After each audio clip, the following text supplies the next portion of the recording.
Hello and welcome. You're watching Next IAS English. Today we are going to talk about a very interesting and dangerous topic at the same time. The topic is India unveils new seismic map, entire Himalayan arc now in highest danger zone. Yes, that's exactly right. The entire Himalayan arc has come under a highest danger zone and India has released a new earthquake map. The entire Himalayan region is now in the highest risk zone. Over 60% of India faces moderate to high earthquake hazards. So, according to the data, 75% of Indian population lives in seismic area now, and 61% of land mark is under seismic zone. So, India has released a radically updated seismic zonation map under the new earthquake design code, placing the entire Himalayan arc in a newly introduced highest risk zone 6. Now, please remember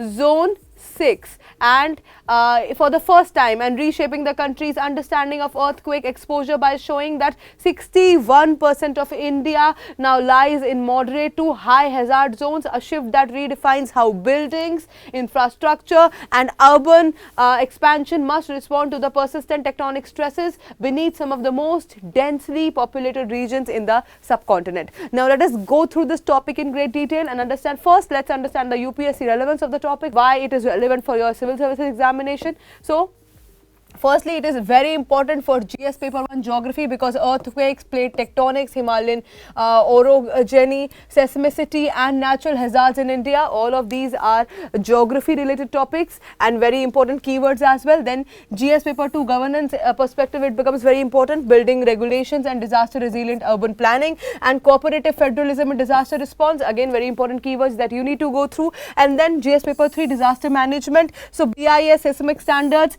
this and vulnerability assessment of Himalayan region, micro zonation and early warning systems, again becomes important keywords for your UPSC examination perspective. And for prelims also, seismic zones, fault lines, Himalayan tectonics all become very important for your examination perspective. Moving forward, let us talk about the context and the whole what this whole news is about. So, the Bureau of Indian Standards BIS has released its 2025 seismic zonation map. A new zonation map has been released by BIS, updating earthquake hazard levels across India. So, it has updated the hazard levels across India, and for the very first time the whole Himalayan arc has come under zone 6. Now, zone 6 has happened for the very first time. I will tell you what zone 6 is. First, let's understand the context. A new highest intensity category, seismic zone 6, has been formally introduced. Now, has been included.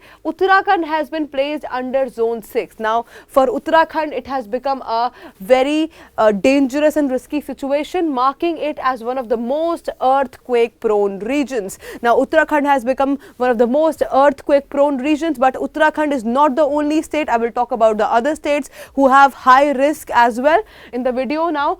The update is based on new scientific assessments, PSHA, probabilistic seismic hazard assessment, fault mapping and ground motion studies as well. Moving forward, let us understand more about what zone 6 exactly is. So, as I've already mentioned that for the very first time the whole Himalayan arc has been included in zone 6. Now, let us understand what zone 6 is, but before that let me tell you that there are previously also there were zones. So, zone 2 has been there, zone 3 has been there, zone 4 has also been there, and zone 5 has also been there, but zone 6 for the very first time has been included in the Himalayan arc. Now, the highest earthquake hazard zone in India has been newly introduced. Now, this has become the highest earthquake hazard zone in India, higher risk than earlier. The maximum category was zone 5, now it is zone 6. This represents regions with very high peak ground acceleration PGA and frequent tectonic activity. So, in the regions where there are the tectonic activity is very frequent, they come under zone 6. Areas under zone 6 must follow strictest seismic building codes. Now, what are these seismic building codes? We'll understand here. So, the areas which are under zone 6, they have to follow this. The why zone 6 was needed, so why it is important? See, in the old maps, the Himalayan seismicity was underestimated, and now it has become of much risk, and that is why new data shows intense and continuous tectonic stress along the Himalayan arc. So, new data has shown that there is continuous stress under the Himalayan arc. To improve the earthquake preparedness, infrastructure safety and risk governance, Zone 6 has been introduced. Now, what are the strictest seismic building codes? These codes are like as I've already mentioned, earthquake preparedness, infrastructure safety and risk governance. Moving forward, let us understand why Uttarakhand falls under Zone 6 and the vulnerability profile of Uttarakhand. So, let us understand that. This has become a very personal topic to me because Uttarakhand, I come from Uttarakhand, and that is why let us understand this very thoroughly. So, there are scientific and geological reasons as well.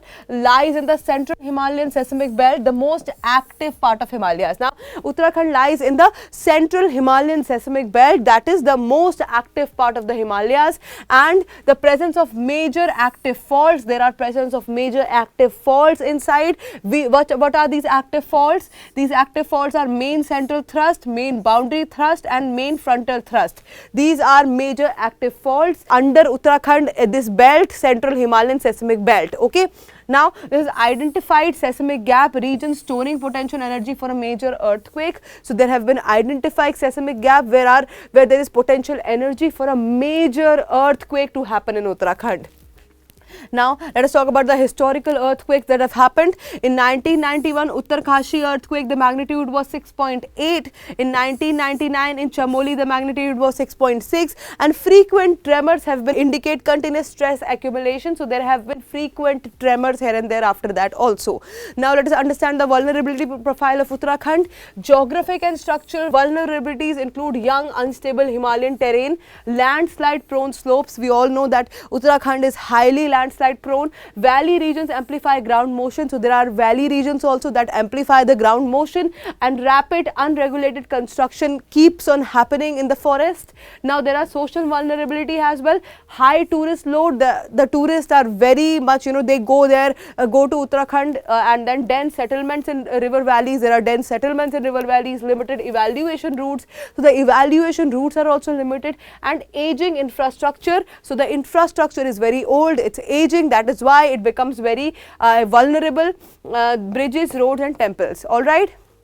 Moving forward, let us understand about why the entire Himalayan arc is a danger zone. But before that, let's understand what are the high risk regions. So, these are the high risk regions: Jammu and Kashmir, Himachal Pradesh, Uttarakhand, as we have already talked about, Nepal region, Sikkim and North Bengal, Arunachal Pradesh. All these fall under Zone 6 now. In the updated map, all these regions fall under Zone 6. Now, let us understand why the entire Himalayan arc is in a danger zone. So, the reasons are: it is formed by the collision of the Indian plate with the Eurasian plate, which is still ongoing. So, you might have heard that the Himalayas their height keeps on increasing. Why? Because the Indian plate and the Eurasian plate, they are colliding. Now, when they collide, the Himalaya, the height also keeps on increasing, as well as the seismic activity also keeps on increasing. Now, one of the world's active continental collision zones. Now, this is the most active continental collision zones in the world, in the whole world. Now, continuous uplift and deformation of the mountains, as I've already mentioned right now, that there is a continuous uplift and deformation of the mountains, and multiple active faults across 2,500 kilometer Himalayan arc. So, there are multiple active faults. We have also talked about the active faults under Uttarakhand. That is why it is the highest risk area right now, and this is historically linked to some of the largest earthquakes globally.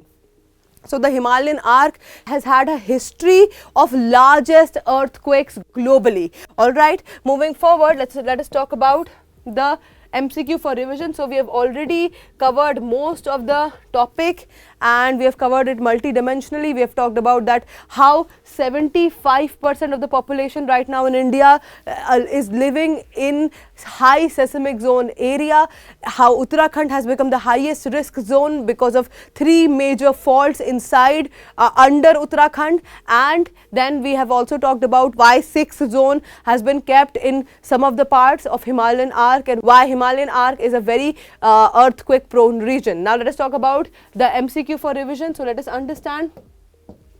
We have already talked about this in the video, so let's see who was listening attentively. The question is, why was Uttarakhand placed in Seismic Zone 6 in the 2025 BIS seismic map? Number 1, because it received high annual rainfall.